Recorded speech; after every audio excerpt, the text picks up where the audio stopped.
नमस्कार, मैं हूं अनुराग। सुबह हमने आपको एक खबर दिखाई थी जो यहाँ पे नेपाल मूल के जो लोग हैं उनके पास खाना नहीं पहुँच रहा। सरकार दावे कर रही थी कि हम खाना पहुँचा रहे हैं। ऐसे में सामाजिक संस्था जो JCI है वो आगे आई है। आटा दिया गया, आटे के साथ थोड़ी बहुत और सामग्री दिए। आपको बता दें कि काफ़ी दिन से जब से लॉकडाउन हुआ इनके पास कुछ नहीं पहुँच रहा।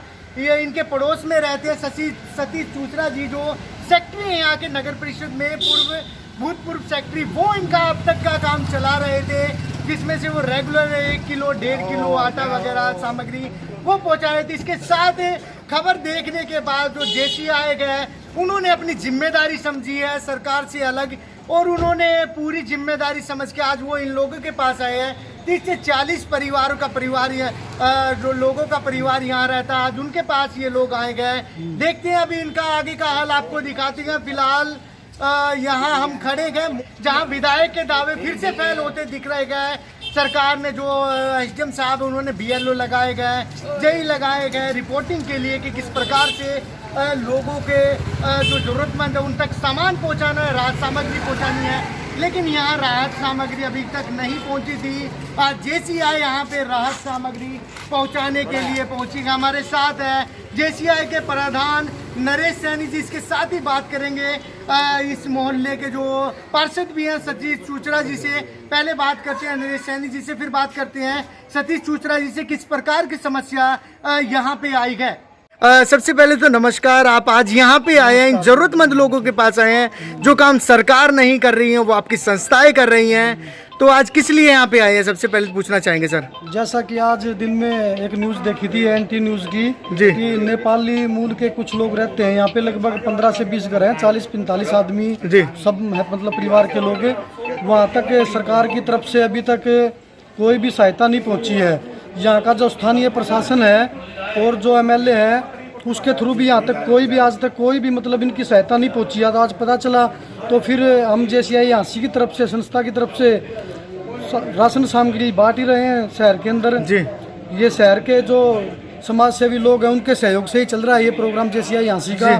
तो जैसे हमें पता चला तो हम आज इनको आटे की सेवा मुहैया कराने आ रहे हैं। आटे और जो नहाने का साबुन आता है डिटोल का, और इसी दौरान कल भी इनको चावल की सेवा मुहैया कराई जाएगी। तो अभी तक JCI कहाँ तक मतलब सामान ऐसा जो राहत सामग्री वो वितरित कर चुका है। सर JCI ये इसमें बताने की कोई ज़रूरत नहीं है, ये तो शहर को पता ही है। हर दिन लगातार हर मोहल्ले के अंदर जितनी भी झुग्गी झोपड़ियाँ हैं, जिन लोगों के राशन कार्ड नहीं बने हुए हैं, सरकार की तरफ से जिनके पास कोई सहायता नहीं पहुंच रही है, उन लोगों तक वो हांसी के अंदर किसी भी कोने में कोई भी झुग्गी झोपड़ी हो, कहीं के भी प्रवासी लोग हो, सब तक हर झोपड़ी में हर प्रवासी लोगों के पास JCI की तरफ से सहायता डेली पहुंच रही है। सर इन लोगों के लिए कोई संदेश देना चाहेंगे, कोई नंबर आप जारी करना चाहेंगे अपना, जो हम जैसे हमारे पास लोग कांटेक्ट ना करें, आपके पास कांटेक्ट करें, आपके नंबर पे संपर्क कर सके। सर वैसे तो हमने जैसे हमारी सोशल मीडिया पर WhatsApp पे और Facebook पे हमारी JCI ID है, और मेरा और प्रधान जी मेरा अपना हमारे IPP सर का और सेक्रेटरी का और कैशियर का सबके नंबर हमने डाले हुए हैं। लेकिन फिर भी मैं बोलना चाहूँगा, मेरा नंबर है 9992415858 99-924-15-858। शहर में किसी को भी ज़रूरतमंद को राहत सामग्री की ज़रूरत पड़ती है तो वह हमें निश्चिंत और बिना झिझक के कॉल करें। हम बिना किसी उसकी फ़ोटो और वीडियो के उस तक मतलब खाद्य सामग्री पहुंचाएंगे। धन्यवाद सर।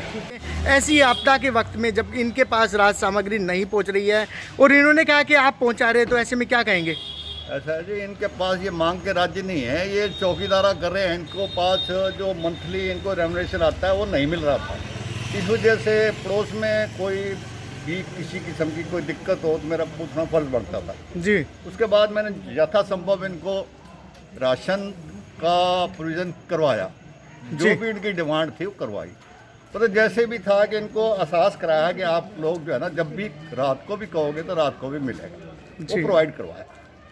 और इनके फार्म भी भरवाए थे भाई किसी तरीके से इनको 1000 रुपये मिल जाए जी। वो इनके बैंक अकाउंट की कॉपी ना मिलने की वजह से वो काम अधूरा रह गया। सर जब राशन कार्ड ही नहीं है तो बैंक की कॉपी तो शायद ही मुश्किल बनेगी। क्या कोशिश की थी जी। कि किसी तरीके इनको कोई फाइनेंशियल हेल्प मिल जाए, और इनको फाइनेंशियल हेल्प सिर्फ इसलिए चाहिए कि जब तक दुकानदार इनको रेमुनेशन नहीं देते। रेमुनेशन मिलने के बाद ये आदमी किसी से मांग के राजी नहीं है, क्योंकि मेरी कई बार बात हो ली।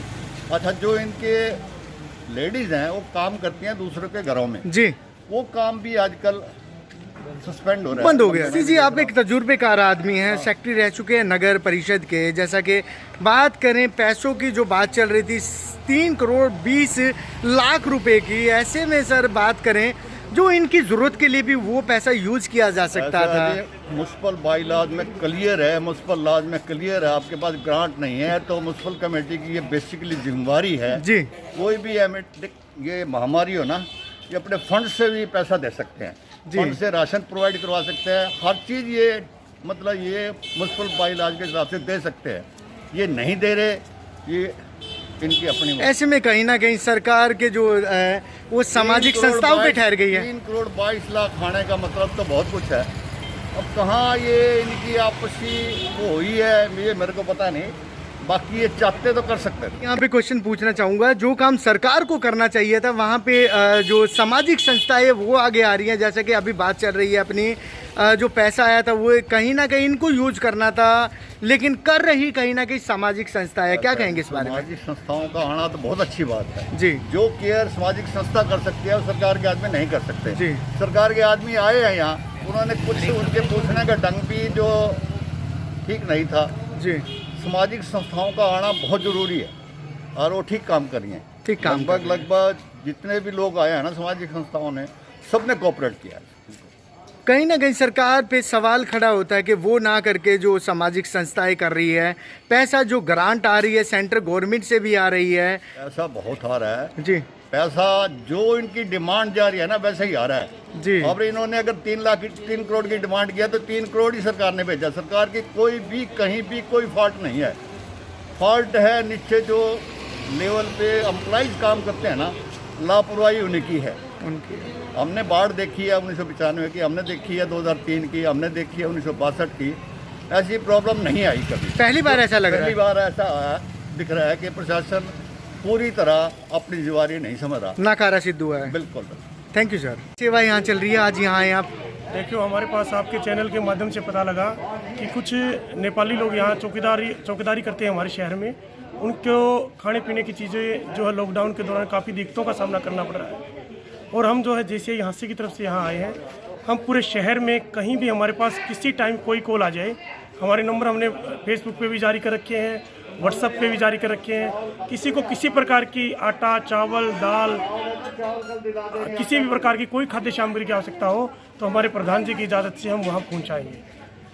किसी भी आदमी को पूरे शहर में प्रशासन जो अपनी कोशिशें कर रहा है, पूरी संस्थाएं शहर में पूरी कोशिशें कर रही हैं, लेकिन उसके बावजूद हम अपनी तरफ से जैसे हाँसी की तरफ से किसी भी आदमी को हाँसी में भूखा नहीं सोने देंगे। सर, क्या किस प्रकार की एडवाइजरी जारी की गई, इसके लिए क्या आपने कोई नंबर भी आपका जारी किया है? बिल्कुल, हमने जो है सोशल मीडिया पर हमारे प्रधान श्री नरेश सैनी जी का नंबर जारी कर रखा है। हमारे जो मैं खुद पूर्व प्रधान हूँ, मेरा नंबर भी मैं जारी करना चाहूँगा। शहर के किसी भी आदमी को किसी भी प्रकार की चीज़ों की आवश्यकता हो तो हमारा नंबर नोट करें और हमें कॉल करें, किसी टाइम भी हम उसके पास पहुंच जाएंगे। मेरा नंबर है 9416149039 94 161 49 हम बगैर किसी सहायता के, प्रशासन की सहायता की हमें कोई ज़रूरत नहीं है। हमारी संस्था काफ़ी पुरानी संस्था है, शहर की 20 से 25 साल पुरानी संस्था है और सारे मेंबर हमारे एक्टिव हैं। अपनी जेब से हम पैसे खर्च करके उनको पूरी सुविधाएं मुहैया कराएंगे।